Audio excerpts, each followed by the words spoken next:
I'm going to start by saying that I have absolutely no fighters down to fight this next week on my list.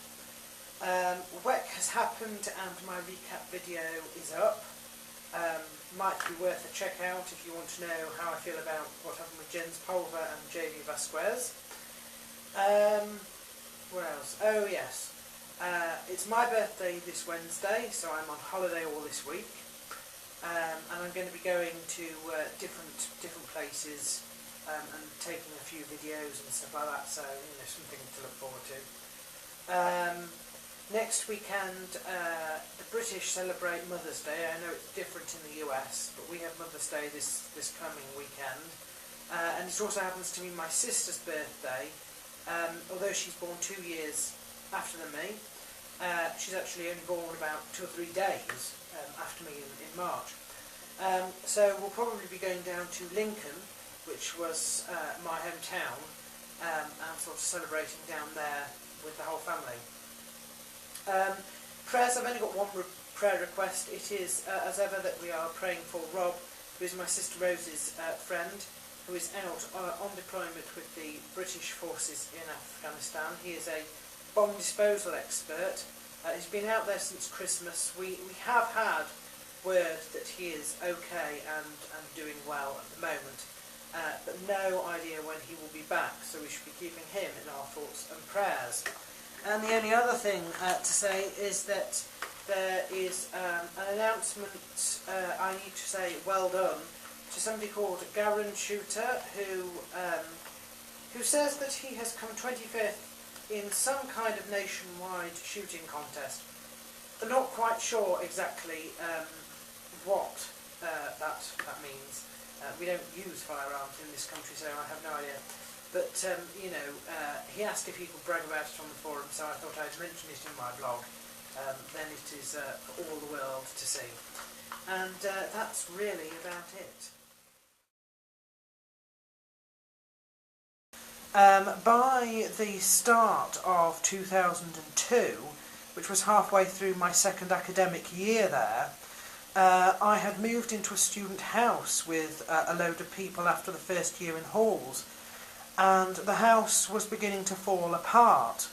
It was a bad house in a bad area, behind Hacks near Manningham, the red light district of Bradford, not very safe, and through poor planning and just generally, the social group breaking down, the whole house was abandoned around Easter, and for the last sort of semester we were forced back into halls, and we weren't there for very long. I was on my own, and I spent a lot of time thinking, and it became quite important to me to, at that point, set a groundwork for a new set of rules which would replace the existing, the first statutes.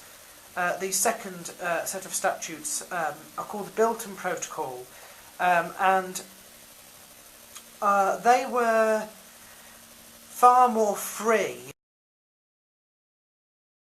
So the main part of this victim of circumstance era of my life, if you like, is the sharp learning curve from being a sort of spiritual being to actually getting to the stage where spiritual things can happen. There were two learning curves. The first learning curve was done at university. This was about mixing with other people, about understanding what life was about living in Bradford, which is a multicultural area where Christian and white people are in the minority. And the second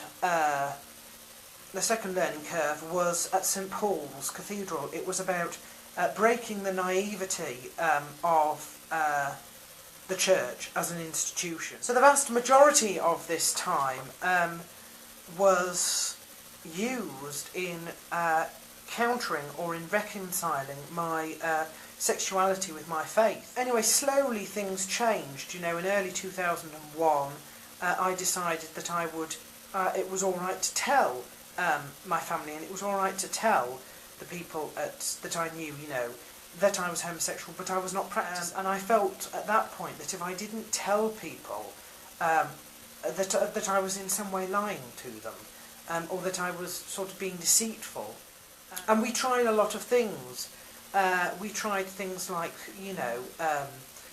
wondering about whether you can get healing, if it was a disorder that could be healed. And we went to the Pentecostal churches for that, who tried healing, and we wrote to Baptist ministers who, said, well, it's probably not a case of healing really. So we wondered if it was a curse. There are curses in the Old Testament that can affect people up to 3 generations later, and some of it, felt a lot like a curse, because I felt like I was unable to reconcile the two. I knew what I was, and what I was an abomination, and I couldn't do anything about that. And it stopped me from basically sort of getting to know people, from experiencing love in any way, shape or form at all. It was a major source of loneliness and sadness, to be totally honest.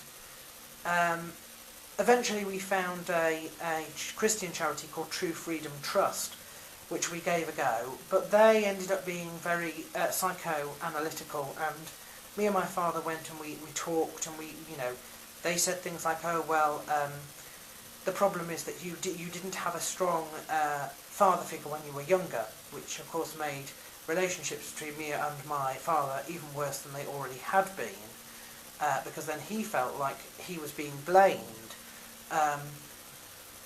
Or they said things like, the reason you're homosexual is because actually you want to be like the people you find attractive. In other words, it's a masculinity issue. And then there was, of course, the fact that my issues of self-harm had become sexualised, and a lot of other people said, no, you're not homosexual at all. You're just heavily into a particular fetish, and you can't reconcile that with a female partner, so you've jumped to only thinking of that sort of fetish with other males. 2003, April the 8th, I had the urge once again to self-harm, and obviously I hadn't done it in quite a long time, and I actually ended up hurting myself. I blew all the blood vessels around my eyes when I was messing around with ligatures, and I went to the doctors and they said, there was no harm done, you didn't even lose consciousness, there's no way that there can be any physical harm. And I went to a place called Nid Gorge, and I prayed about it, and a couple of days later I started having symptoms that were anxiety. I then got depressed because I thought, well, this is never going to end and people are still not going to believe me. So I started on the antidepressants December the 5th that year, 2003. It was hell over Christmas with the side effects, but after that things got better.